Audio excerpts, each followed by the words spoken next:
സുവിശേഷിപ്പുകളാക്കി മാറ്റിയവർ വിശുദ്ധർ. തങ്ങൾ ലോകത്തിൻ്റെതല്ല, ക്രിസ്തുവിൻ്റെതാണെന്ന് തിരിച്ചറിഞ്ഞവർ.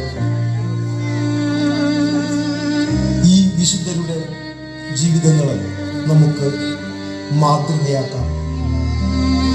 സ്വന്തം ജീവിതത്തിൽ നമുക്ക് അവരെ അനുകരിക്കാം. വിശുദ്ധരിത നമ്മുടെ മുൻപിലേക്ക്. മരിക്കേണ്ടി വന്നാൽ പാപം ചെയ്യുകയില്ലെന്ന് ഉറക്കെ പ്രഘോഷിച്ച കുട്ടികളുടെ കൂട്ടുകാരൻ വിശുദ്ധ ഡൊമിനിക് സാവി. പ്രാർത്ഥന കൊണ്ട് പാപിയെ മാനസാന്തരത്തിലേക്ക് നയിച്ചവർ.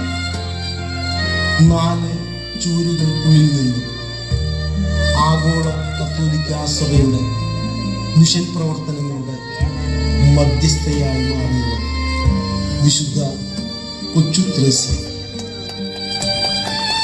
ദരിദ്രരിൽ യേശുവിനെ കണ്ടെത്തിയ പുണ്യാത്മാവ് വിശുദ്ധ വിൻസെന്റ് ഡി പോൾ. ക്രിസ്തുവിനോടുള്ള സ്നേഹത്തിൻ്റെ അഗ്നിയാൽ തീച്ചൂളയിലേക്ക് കാലെടുത്ത് വെച്ച ഭാരതത്തിൻ്റെ പ്രഥമ വിശുദ്ധ അൽഫോൻസാമ്മ. മരിച്ചാലും മറക്കില്ലാത്ത എന്ന ആപ്തവാക്യം നമുക്കായി സമ്മാനിച്ച് കടന്നുപോയ നമ്മുടെ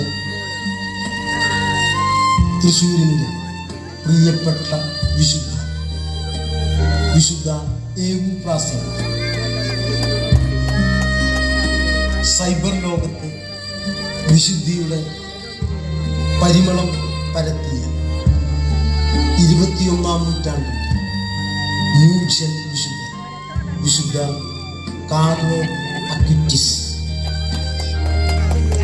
ഈ വിശുദ്ധരെ നമുക്ക് അനുകരിക്കാം, നമ്മുടെ ജീവിതത്തിൽ മാതൃകയാക്കാം.